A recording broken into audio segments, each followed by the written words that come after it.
बर' जाथिनि गांनाय उखैनायखौ सुफुंनो थाखाय बर' जाथिनि हाबाखौ मावफुंनो थाखाय बिथांमोनखौ हेफाजाब होनांगौ जोङो खावलायो। 150 जन फैबाय आरो दा वेटिं लिस्टआव दङ गोबां मानसि आंजों दा कन्टेक्ट खालामगासिनो दङ दा बिसोरबो लासै लासै फैगोन रायजोनि थाखाय मोजां खामानि मावलांनोसै मिलायनानै जाहाथे जोङो जोंनि रायजोनि प्रब्लेमखौ सल्भ खालामलांनो हायो बेखौ जों जयै मोजाङै मावलांनोसै आरोखि। টিয়ার অঞ্চলত যোৱা 3টা বছৰত যে শান্তি সম্প্ৰীতি নিৰাপত্তা উন্নয়ন ৰাইজে পাবলৈ সক্ষম হৈছে এইটো লৈ পেলাই আজি সকলো ৰাইজে মনটো পৰিৱৰ্তন হৈছে। আগত যিসকল BPF-ত আছিলে কংগ্ৰেছত আছিলে বিভিন্ন দলত আছিলে এই সকলে আহি দলে বলে আমাৰ দলত যোগদান কৰিছে। এতিয়া মানে যোগদান সকলো ডিস্ট্ৰিক্টত সকলো ব্লকত অকল যোগদান বিভিন্ন জাতি জনগোষ্ঠী পুৰুষ মহিলা আমাৰ দলত যোগদান কৰি আছে আৰু এই আজি হাতীচাৰত ভূটান বৰ্ডাৰত হাজাৰো সংখ্যাত আহি পেলাই আমাৰ দলত যোগদান কৰিছে আৰু বিশাল এটা সভা ইয়াত আজি আয়োজন কৰিছে আৰু এইটোৱে প্ৰমাণ কৰিলে যে এইবাৰ কোনো জাতিগত চিন্তা নাই, ইয়াত কোনো ধৰ্মক লৈ বেলেগ চিন্তা নাই, সকলো একত্ৰিত হৈ পেলাই নৰেন্দ্ৰ মোদী ডাঙৰীয়াৰ নামত জয়ন্ত বসুমতাৰী ডাঙৰীয়া NDAৰ কেণ্ডিডেট UPPLৰ কেণ্ডিডেট কোকৰাঝাৰ সমষ্টিত তেখেতক বিপুল ভোটত বিজয় কৰিবলৈ ৰাইজে ইতিমধ্যে সিদ্ধান্ত লৈছে। दुलाराय बाथौ गौथुमनिफ्राय आइ आफा रायजो राजा बाथौआरि रायजोखौ दिनै गोरबोजों खावलायदों। सिगाङाव जितु बिटिआर सुक्ति जालांबाय बिटिआर सुक्ति खालामनानै फैनानै बिटिआर सुक्ति खालामग्राफोरखौ जों आसा खालामदोंमोन बिथांमोनहा बर' जाथिखौ मोजाङै नायगोन आरो बर' जाथिनि जौगानायनि हाबाखौ मावगोन। नाथाय दा नुनो मोनबाय जों दुलाराय बाथौ गौथुम हिसाबै बिथांमोनहा मोनफ्रोमबो हाबाफारियावनो फेलें। बिटिआर सुक्तियाव बाथौ हारिमुफुरि आरो खेराइसालि जों फैफादोंमोन। बे बाथौ हारिमुफुरि खेराइसालिखौ मावफुंनायनि हाबाफारियाथ' मोनसेबो जेबो खामानियाव आग बारियाखै। गतिके मोनफ्रोमबो दफायावनो मावफुंनायाव दानि सरकारा फेलें। बे बिटिआर सुक्ति खालामग्राफोरखौ जोङो दिनै जेरैबायदि आसा खालामदों बेबायदि जों आसा खालामनानै जेबो मुलाम्फा मोननाय नङाखौ जों नुबाय बिथांमोना जेरैबो फेलें।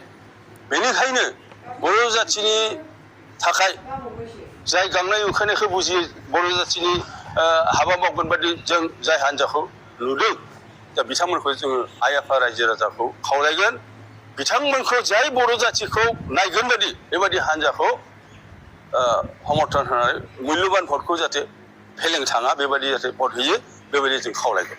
जोङो नुनो मोनबाय BPF दलनि दैदेनगिरि बिथांमोनहा दरं उदालगुरियाव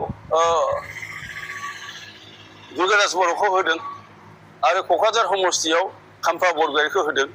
बे सानै बिजाथिखौ बर' जाथिनि सार्थआव भट होनांगौ आरो बे सानैखौ देरहाहोनानै बर' जाथिनि गांनाय उखैनायखौ सुफुंनो थाखाय बर' जाथिनि हाबाखौ मावफुंनो थाखाय बिथांमोनखौ हेफाजाब होनांगौ।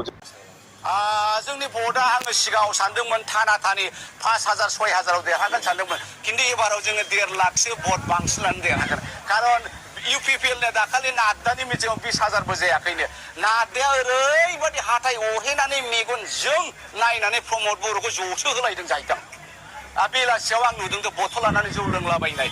दा बे बिराद गाज्रि अबस्था। नाद्दान नांगौमोन आंनो खमावबो 20,000 मानसि नङाबा आङो नमिनेसन हैनो लाइनाव थांफानाय नङा। थाङाखै बोराबनानै थांदों। दा बेनो खोथाया जे बिथांमोना 500 होगोन होननानै रायजो राजाखौ लेंबोदों जाहैदों। थेवब्लाबो रायजो राजाया फैयाखै। दाखालि कंग्रेसनि नमिनेसनाव जोंहा थाखा गैया फैसा गैया बादा होबाय जों रायजोफोर कंग्रेसनाव फैसा गैया रथ' हाबाब गारि हाजार मानसि फैनानै जोंखौ मदद होफैदों। बेनो साइन जे एबाराव कंग्रेसआनो सबसे बांसिन बुरजाथार भट लानानै देरहागोन। बे माबाले UPPLफ्रा माबा आवनायलाबायबाय গর্জন বলে কিবা নমিনেশন উইথড্র করিব বলে আছে তারিগর পুরা রাতি একেবারে টিকেটৰ MC সকলে MCLA সকলে মোক কেতিয়াও ফোন নকৰা এই গৰ্জন ডাঙৰীয়া আপুনি বোলে নমিনেশন উইথড্ৰ কৰিবা এইবিলাক একেবাৰে মিছাপ একেবাৰে বাহানা কোনো উপায় নাই ৰাইজ সকলক মানে গণ্ডগোল কৰাৰ কাৰণে গতিকে গৰ্জন বোলে গৰ্জন মোছাহাৰী কেতিয়াবা নমিনেশন উইথড্ৰ কৰিব এইটো কেতিয়াও নহয় ঈশ্বৰ যেতিয়ালৈকে জিন্দা আছে ঈশ্বৰ যেতিয়ালৈকে টোপনি দিয়া নাই গৰ্জন টোপনি নিদিব গৰ্জন বাচি থাকিব এইটোকে নমিনেশন উইথড্ৰ কৰাৰ কথাটো বাদে দিয়ে আমি জিকিবলৈ ৰেডি আছে আৰু জিকাৰ বম পুতিবলৈ আমাৰ ৰাইজসকলে ৰেডি হৈ আছে।